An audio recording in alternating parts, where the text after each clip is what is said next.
It's time for the Las Vegas Sportsline. Brought to you by Caesars Entertainment, where every guest is treated like Caesar and every visit is unforgettable. And here we go. It is the Wednesday edition of the Las Vegas Sportsline. We are happy to have Caesars Entertainment with us. Us being Teddy Covers, Ted Savransky, and myself, Dave Koken. Jeff Davis is the Director of Trading for Caesars Entertainment, and he is with us right now on the phone. What's going on, Jeff? How are you, man? Dave, I'm great. How are you? Good. Although I'm a little, I guess, selfishly upset about this. Now, I like going down to Padre games a couple times a year.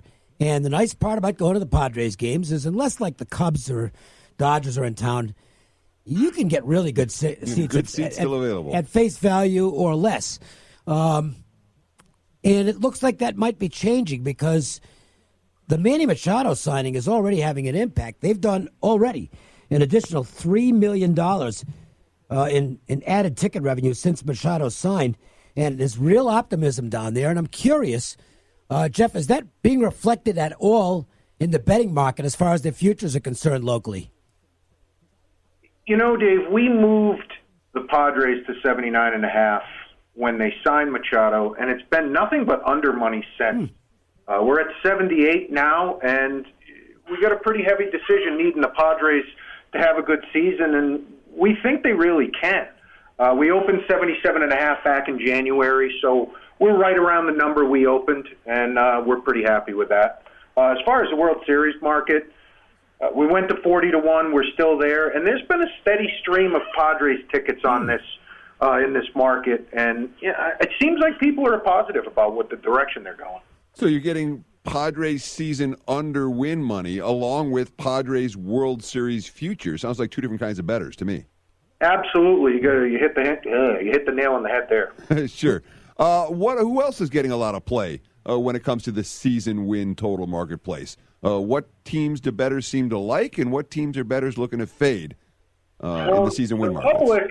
The public seems to be on over the NL Central. They're playing over Brewers, over Cardinals, over Cubs, over Reds. And they're also playing over the White Sox. And the Cubs and the White Sox just fit the stigma that there is so much tourist Chicago money in Las Vegas. Blackhawks, Cubs, White Sox, it really doesn't matter. And then they're betting under the Marlins, which coincidentally is getting both sharp and square under money. So we're going to need the Marlins to somehow scrape out 65 or so wins this year, which I'm guessing that's going to come down to the wire. Where are the Marlins now with you? Because you were the highest in town in the Marlins. I know that because I have my app and can access all these numbers. And you are a win higher than some of the competition on the Marlins. So is that why you got a lot of their action, or is that just is it the same everywhere? It could be. We opened 65.5 back in January. We're at 63.5 now. Right. There's been every time we've touched 63.5, there's been a little bit of interest in over, but the 64 doesn't stay. So it's been a little bit of back and forth at that number. Yeah, I'm involved in the under Marlins as well, but I'm opposite the market on the Brewers, and we'll talk about that later when we preview the Milwaukee Brewers. They're today's team in the spotlight. Let's talk a little NHL with Jeff Davis at the underscore the junkyard. Is that right, or is it at the underscore junkyard? I always get that mixed up. Yeah, it's the underscore junkyard. There you go. Follow him on Twitter. Good information from Jeff and good conversation items as well. Let's talk a little NHL, because the races are heating up down the stretch, and boy, I'm telling you, the action has been absolutely fabulous. Islanders and Capitals are now tied in the Metro Division. Who's going to come out on top there? To be honest, Dave, I have no idea, because I look at this Eastern Conference and I see assuming the Canadiens don't get in, which I think is going to be the case. I see the Isles and the Caps as the two worst teams in the Eastern Conference. I really wouldn't be surprised if the Hurricanes or the Penguins passed those two teams come the end of the year. Well, now in the we got the Penguins, Blue Jackets, and Canadiens in a kind of a three-way battle for two wild card spots. Who do you think gets left out from that trio? I think it's the Canadiens. I've been pretty bullish on the Blue Jackets since the deadline. It's taken them a few games to gel. They don't look great right now, but we still got 16 games to go.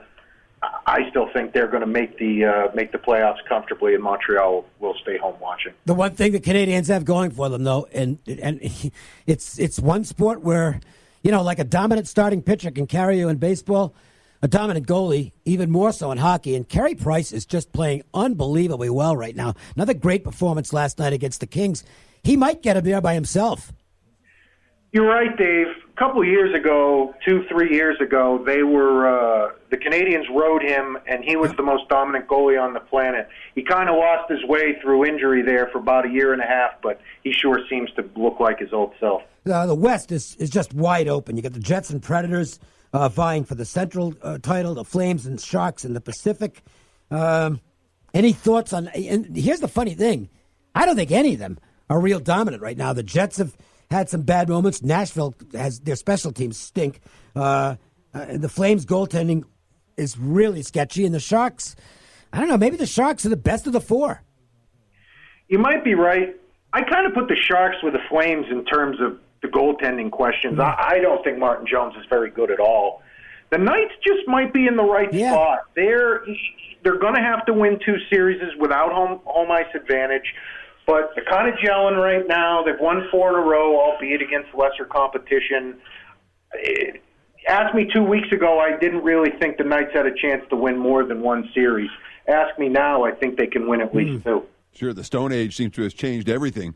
What's the action report on tonight's game between the Golden Knights and the Flames? We got more straight bets on Calgary, and again, that's more of a product of all of the road fans staying at all of the Caesars Entertainment properties. Popping into the book and making a play before going to the game. More parlays on the Knights. And there's actually great handle on this game today. Far more handle on this game than any of the other 3.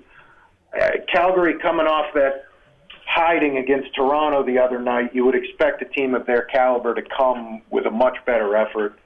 The Knights, again, won 4 in a row, but against lesser competition. Might be a tougher spot for them. The price on the Flames seems a bit interesting tonight. Yeah, it does. Although the thing that would worry me is, I mean, the goaltending could not have been worse than it was a couple of nights ago against the Maple Leafs.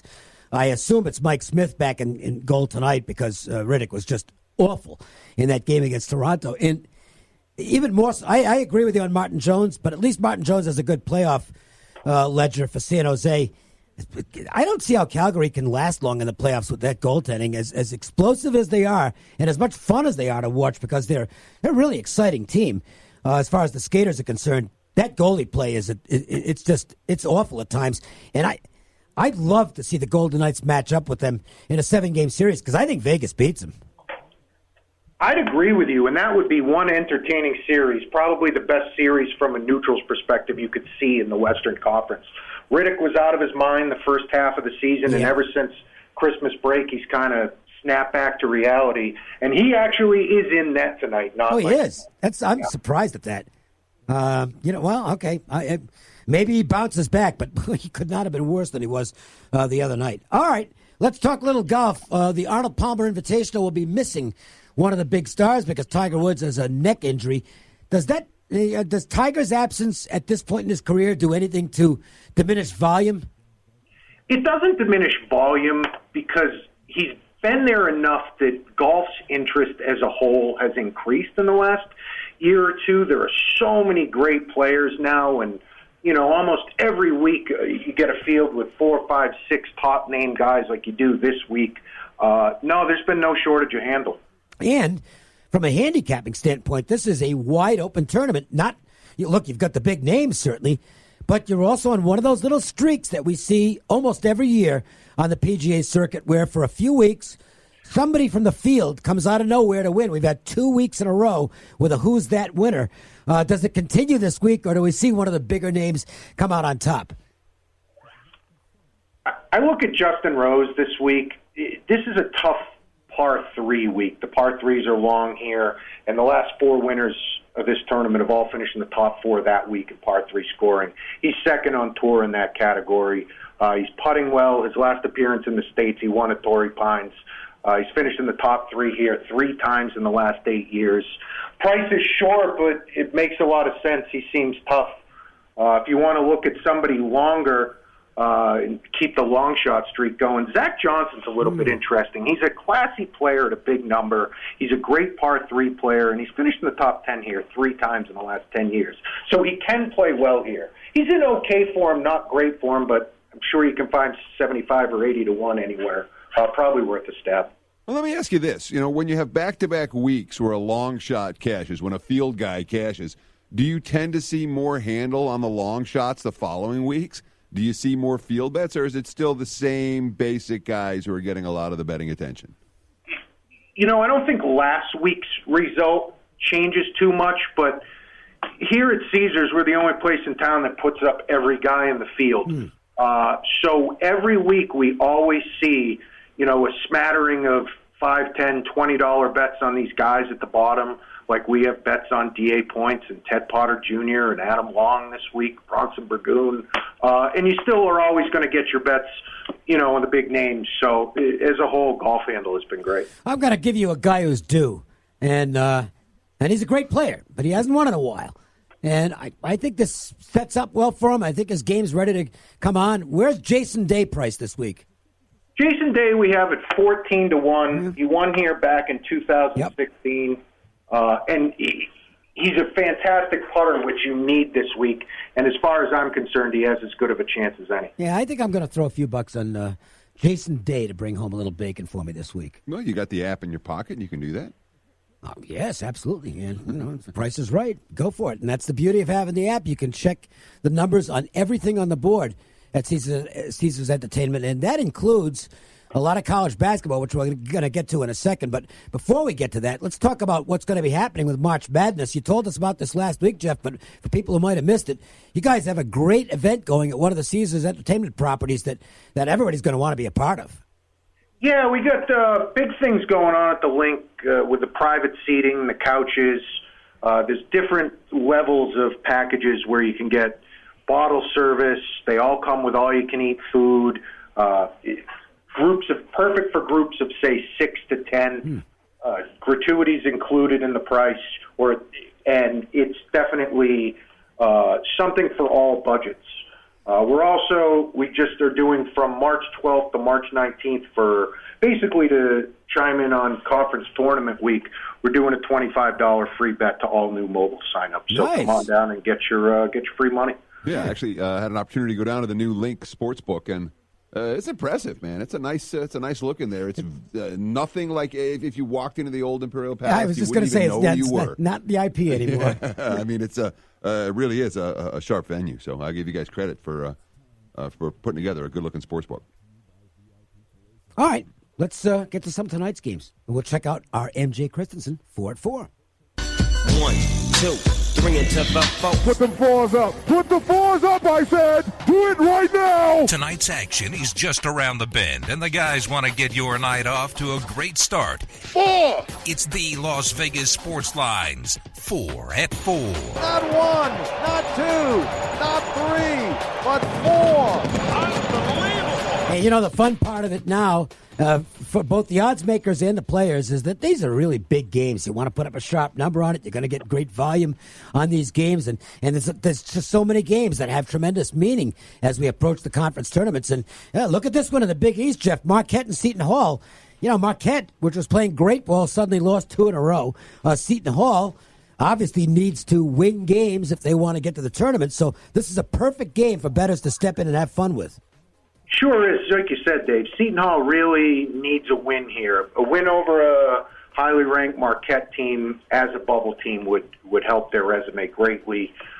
We can't seem to get a bet on Seton Hall. It's all public all the time on Marquette today, and I don't expect that to change before game time. I kind of like the idea of fading the public then, Teddy. I think Seton Hall's got a real good chance to win this game tonight. This is absolutely their circle the wagons game off that OT loss to Georgetown. And Marquette, back-to-back losses, they were awful offensively against Creighton. They in the 2 losses they suffered to Nova and Creighton, obviously 2 pretty good teams, but like 30% of their possessions end in turnovers in those 2 Well, games. they're awfully reliant on one guy. They sure are. And he's a great player, but you got to spread it out a little bit or you get into that syndrome that we saw Jeff, we saw it last year with Oklahoma, where the players were just standing around and letting Trae Young do everything, and it started to hurt the team eventually. And you wonder if the same thing's happening with Marquette right now, where they're just relying too much on